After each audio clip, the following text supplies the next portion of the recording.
And just to find some common ground, I mean, would you agree that there is some mystery surrounding the issue of God's, let's call it his sovereignty and human free will? Like, there is a sense in which both of our sides are going to reach a point where we have to admit there is a mystery to the sovereign God and how he runs his universe, right? And how that relates to human choices. Would you at least admit that much?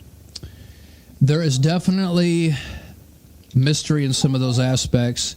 One thing I've said before, when you start a lot about what God foreknows and how it relates to the present, it can be difficult to grasp. And other thing, I talked about God changing his mind. That's somewhat of a difficult concept to think through. But yeah. So I'll agree with you that I don't claim to have all the answers on all the aspects of what we're talking about. I've just made my position clear that I think to me, Calvinism just leaves blatant irrationality. You obviously, that you disagree, and that's fine.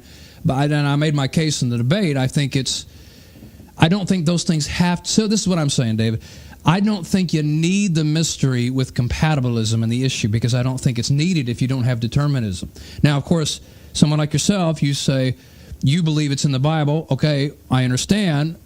But for me, I just leave determinism out, and I don't have a problem in those cases at all. Now, I might have some difficult areas in other cases, but for me, there's no difficulty at all with the things Calvinists struggle with, which is harmonizing man's responsibility and determinism. But yeah, you're right. I mean, there are difficult things. But I would say that I have the difficulty because the Bible presents me with the difficulty. Like Acts 4:27 and 28 is one of the classic texts where you have the crucifixion of the Messiah is predestined and ordained by the hand and plan of God. So you have God predestining murder to accomplish his purposes, and yet you have sinners who freely made those choices and are going to be held accountable for them. Like, that's a text right there. It has nothing to do with what I'm reading into the text, I don't believe. I just look at a text like that and I say, wow, both of those elements are present in that text. Well, I think you are reading Pilate, something. the people of Israel, crucifying the Messiah, yet God's hand and plan predestined for it to take place.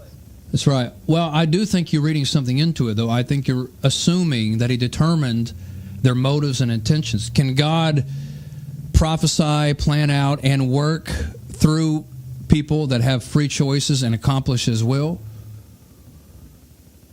Well, that's not what predestination means, though.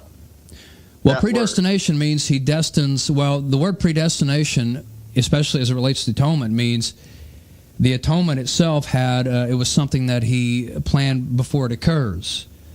But even if you don't want to use the word predestination, but what I'm saying is, does God have to determine man's will in order to accomplish his own? No, he doesn't have. No, of course he doesn't have to do anything. But But I think the other systems like Molinism or simple foreknowledge or open theism, you could say we don't take seriously the human freedom element, and Pilate had his own motives and God worked with them. But we're just saying those other systems don't seem to take seriously the fact that it says in that text, it uses three words actually: God's plan, his hand, which the Holy Spirit didn't have to put that word in there, so it's implying that God's a little more personally involved in that than just he foresaw that they would do something and he used it to accomplish his plan. No, his hand is involved, predestined what would take place. Yeah.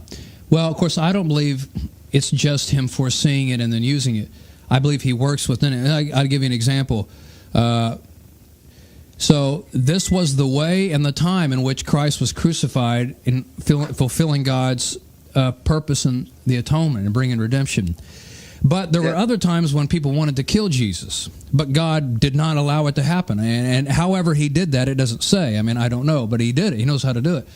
But he let it occur, and he let things come together when he wanted it and how he wanted it, using what I would say people with the intentions and motives that originate in their heart and not God's, and he uses them. So, yeah, I get what you're saying, and that's not my view. I don't believe he just foresees and say, hey, look what they're doing, I'll just use it. No, I think he uses men and their motives and knows how to arrange them and set them up, is a word I like to often use. He will set them up in his own time and place to use their evil, not only against them, but for his own purpose, So, but... I agree. I mean, what's helped me a lot is you add to that the doctrine of God's, you could call it providence, but like his upholding of all things. So like even while those men are having their motives, right? God is in charge of every heartbeat they have, every breath they take, letting their brain function. So would you at least agree that God's a little more intimately involved than just a spectator, right? Oh, sure. He had Absolutely. to make sure Pilate was born when he was born. The high priest, right? The leader of the Pharisees, all these different people, like the millions upon billions of things that had to coincide perfectly to bring about that result, AK, is not just God foreseeing it, right? There's an orchestration going on at the very least. Oh, I love the word orchestration. And yes, God is very intimately. I mean, it's not, as I said, he's not just looking and using. He's not just saying, hey, they're going to do this. Joseph's brothers are going to turn him over. I'll use that. No, they wanted to kill him even before that. But he knows how to restrain their actions when he wants it, get them into a situation where they will use their own motives in a way that's going to be beneficial to him. I mean, he knows how to orchestrate evil men. See, this is my point, David, and you're hitting it right on the spot.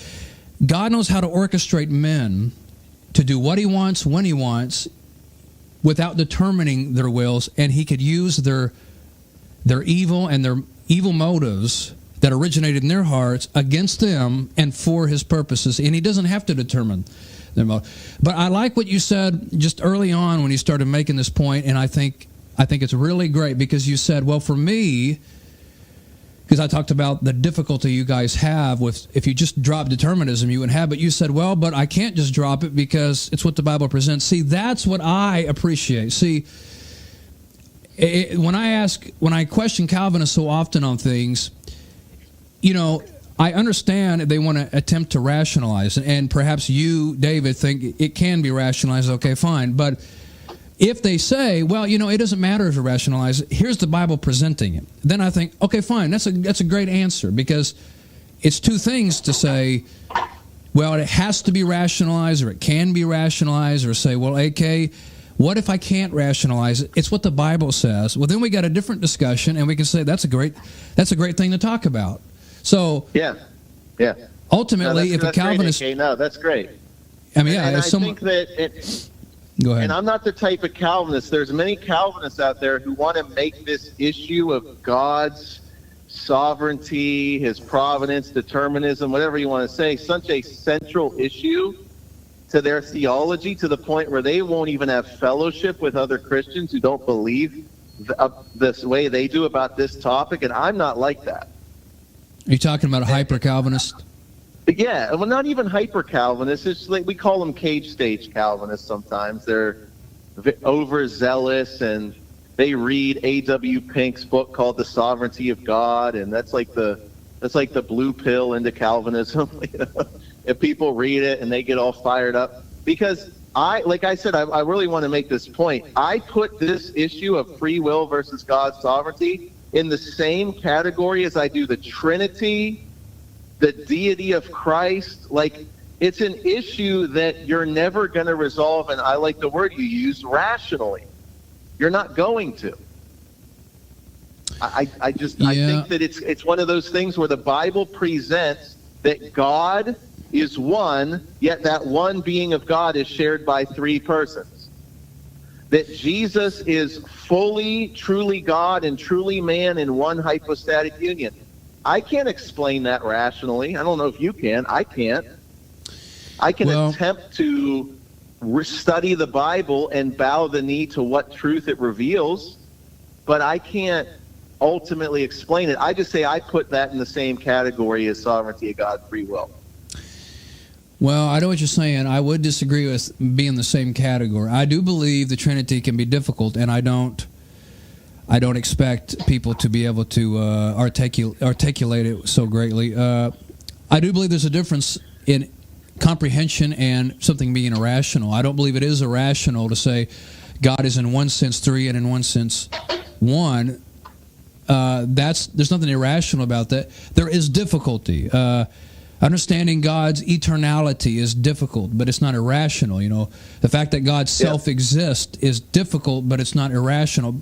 I do believe there is a lot of irrationality in Calvinism, and if you didn't have determinism, it wouldn't be there. But as you said, it becomes a second discussion and a more important one. But it's what the Bible presents. And by the way, that's why you and I had such a great debate, because we focused on passages, not big concepts. And I think it was a great debate for that reason.